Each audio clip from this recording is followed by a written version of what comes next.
Bismillahirrahmanirrahim. Assalamualaikum warahmatullahi wabarakatuh. Perkenalkan, saya Ardiansa dengan NIM 22000 Pada kesempatan kali ini saya akan mencoba menyampaikan satu sengketa perdagangan atau perniagaan internasional sebagai pemenuhan tugas kuliah mata kuliah hukum perniagaan atau hukum perdagangan internasional. Kasus yang saya angkat adalah sengketa anti dumping ekspor produk kertas A4 antara Indonesia dengan Australia. Tentu kalau berbicara tentang perdagangan atau perniagaan internasional, salah satu karakteristiknya tentu harus melintasi batas negara. Di sini para pihaknya adalah tentu satu, negara Indonesia sebagai negara eksportir produk kertas A4. Kemudian di pihak lawannya itu ada Australia sebagai negara yang mengajukan tuduhan terhadap Indonesia terkait dumping produk kertas A4 tersebut. Sebelum masuk ke dalam kasus posisi ya, kita perlu mengetahui terlebih dahulu apa itu dumping. Dumping itu sendiri merupakan suatu keadaan yang mana barang diekspor oleh suatu negara ke negara lain dengan harga yang lebih rendah dari harga di dalam negerinya, atau bahasa mudahnya harga itu berbeda dengan nilai normal dari barang tersebut.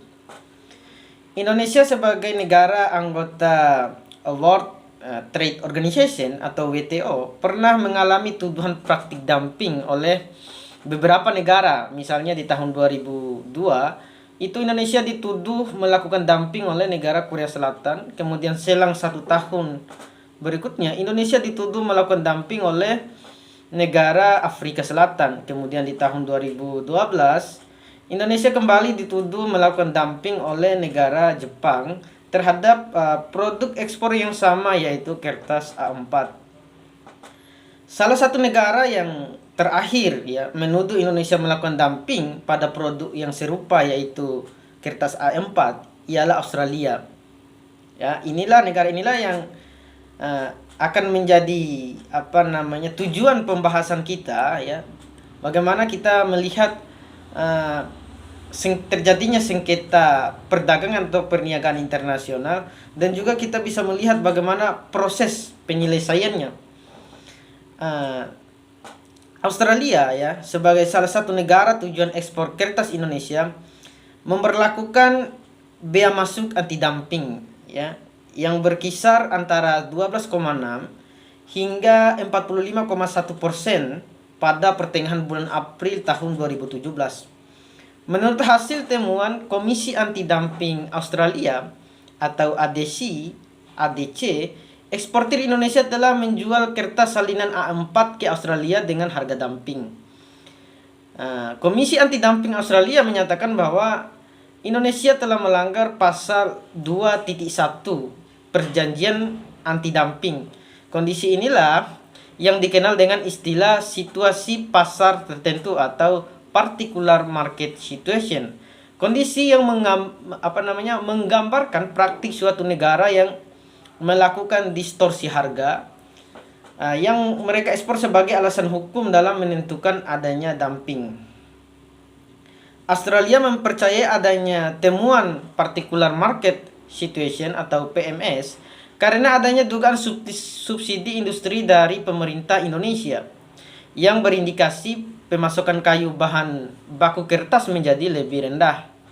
Dampak dari bea masuk anti dumping menyebabkan penurunan jumlah ekspor produk kertas Indonesia ke Australia yang berpengaruh terhadap penurunan nilai ekspor dari 33,33 juta US dollar pada tahun 2016 menjadi 9,47 juta US dollar Amerika Serikat pada tahun 2018. Keputusan keputusan yang dikeluarkan oleh Australia mengenakan bea masuk anti dumping kepada Indonesia dengan mengecualikan salah satu eksportir atau produsen kertas Indonesia karena tidak melampaui batas minimum 2% atau di bawah 2% sejak tahun 2017. Kemudian Indonesia tidak terima atas tuduhan tersebut, ya. Indonesia tidak terima atas tuduhan itu.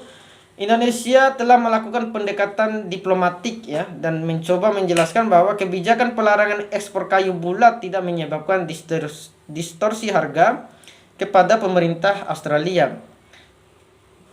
Merespon hal tersebut, pemerintah Indonesia mengajukan kekecewaan melalui konsultasi, penyampaian surat tingkat menteri, hingga pemberian gugatan ke pengadilan domestik Australia. Akan tetapi, pendekatan diplomatik tersebut tidak mengubah kebijakan bea masuk anti-dumping Australia. Akhirnya, pemerintah Indonesia melalui konsultasi World Trade Organization dengan Australia mengenai keputusan Australia untuk mengenakan bea masuk anti-dumping pada impor kertas fotokopi A4 dari Indonesia pada 1 September 2017. Indonesia menuntut bahwa tindakan Australia karena dianggap tidak sejalan dengan ketentuan WTO atau World Trade Organization pada pasal 2.2 dan pasal 2.2.1.1 dari perjanjian anti-dumping. Pertama, pasal 2.2 perjanjian anti-dumping menyatakan bahwa ketika terjadi situasi pasar tertentu atau adanya indikasi harga penjualan yang lebih rendah dari pasar domestik, maka diperlukan perbandingan yang sebanding dari produk serupa ketika diekspor ke negara tujuan. Selanjutnya, pasal 2.2.1.1 dari perjanjian anti-dumping menjelaskan bahwa diperlukan perhitungan yang tepat sesuai dengan prinsip akuntansi yang diterima secara umum. Pihak yang menyelidiki perlu mempertimbangkan seluruh bukti yang tersedia mengenai alokasi biaya secara tepat. Setelah tahap tersebut, Indonesia juga meminta World Trade Organization untuk bertindak sebagai penengah untuk mengadili kasus tersebut. Selanjutnya, kita akan mencoba melihat bagaimana proses penyelesaian sengketa anti-dumping antara Indonesia dengan Australia. Proses penyelesaian sengketa anti-dumping ekspor kertas A4 antara Indonesia dengan Australia pertama melalui pengajuan kasus terlebih dahulu. 1 September 2017, pemerintah Indonesia mengajukan konsultasi di Dispute Settlement Body World Trade Organization dengan klaim bahwa dugaan yang dilakukan oleh pemerintah Australia tidak konsisten terhadap beberapa perjanjian seperti pasal 2.2,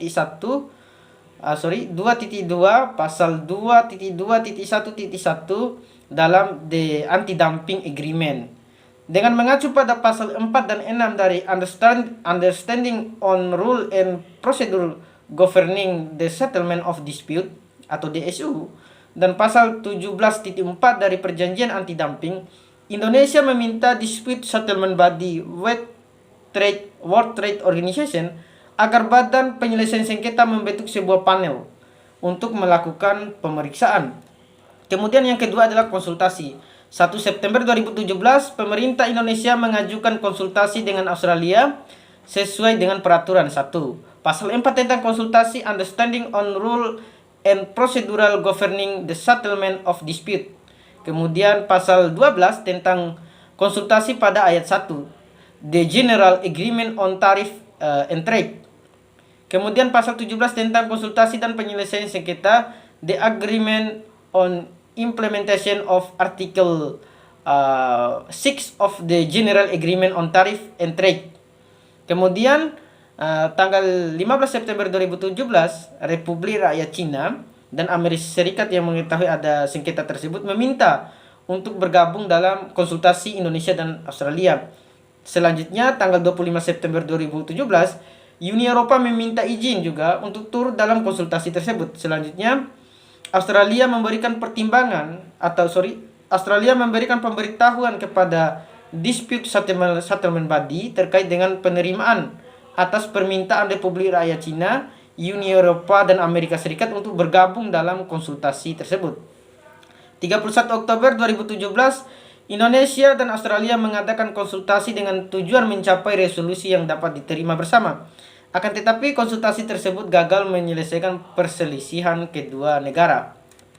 Kemudian tahap ketiganya adalah pembentukan panel. 14 Maret 2018, pembentukan panel atas permintaan pemerintah Indonesia. Kemudian di tanggal 27 Maret 2018, Dispute Settlement Body menunda pendirian panel atas permintaan Indonesia lagi. Kemudian pada tanggal 27 April 2018, panel dibentuk kembali oleh Dispute Settlement Body berdasarkan pemerintahan Indonesia. Kemudian tanggal 12 Juli 2018, setelah persetujuan para pihak, panel tersebut dibentuk dengan diketuai oleh Mr. Hugo Perenzcano Diaz yang berasal dari Meksiko dan dibantu oleh anggotanya yaitu Marco Tulio Molina dan Tomoko Ota. Selanjutnya adalah laporan panel. Menurut panel dalam kasus ini ya, identifikasi oleh Australia tentang kebenaran particular market situation hanya setengah pekerjaan. Analisis harus berlanjut pada pertanyaan apakah particular market situation dapat menganalisis perbandingan yang tepat antara harga pasar dalam negeri dan harga ekspor. Penyelidikan tambahan tersebut tetap menjadi kewajiban dan pihak otoritas investigasi terkait. Kemudian panel juga menemukan bahwa pengabaian investigasi authority terhadap harga pasar dalam negeri eksportir Indonesia tidak sesuai dengan persyaratan pasal 2.2 karena investigasi authority menganggap bahwa particular market situation secara otomatis membuat penjualan pasar dalam negeri menjadi tidak sesuai. Panel menyimpulkan bahwa investigasi pemerintah tidak secara otomatis intervensi pemerintah tidak secara otomatis diterjemahkan secara negatif karena tidak ada batasan pasti kapan dan bagaimana investigasi pemerintah dapat dianggap berbahaya bagi pasar yang terdampak. Istilah particular market situation tidak memberikan elemen atau batasan tersebut sehingga tidak dapat dikatakan bahwa pemerintah Indonesia telah memberikan kontribusi langsung terhadap tindakan dumping atau bahkan jika ada dumping yang sama sekali memenuhi persyaratan perdagangan internasional. Intervensi memang ada dan dapat diklasifikasikan sebagai situasi di pasar, namun terkait langsung dan dengan tuduhan dumping adalah berlebihan, terutama mengingat fakta bahwa Australia tidak melakukan penyelidikan dengan benar dan kurang mendalamnya investigasi Australia mengakibatkan istilah tersebut tidak dapat disimpulkan. Akhirnya putusannya bahwa Indonesia berhasil memenangkan gugatan di WTO atau World Trade Organization yang menyatakan bahwa kebijakan Australia mengenakan bea masuk anti-dumping BMAD terhadap produk kertas A4 asal Indonesia melanggar pasal 2.2 dan pasal 2.2.1.1 Perjanjian Anti-Dumping. Mungkin itu saja presentasi yang bisa saya berikan, semoga dapat memberikan manfaat atau menambah pemahaman kita tentang sengketa perdagangan internasional. Lebih dan kurangnya saya mohon maaf. Billahi taufiq wal hidayah. Wassalamualaikum warahmatullahi wabarakatuh.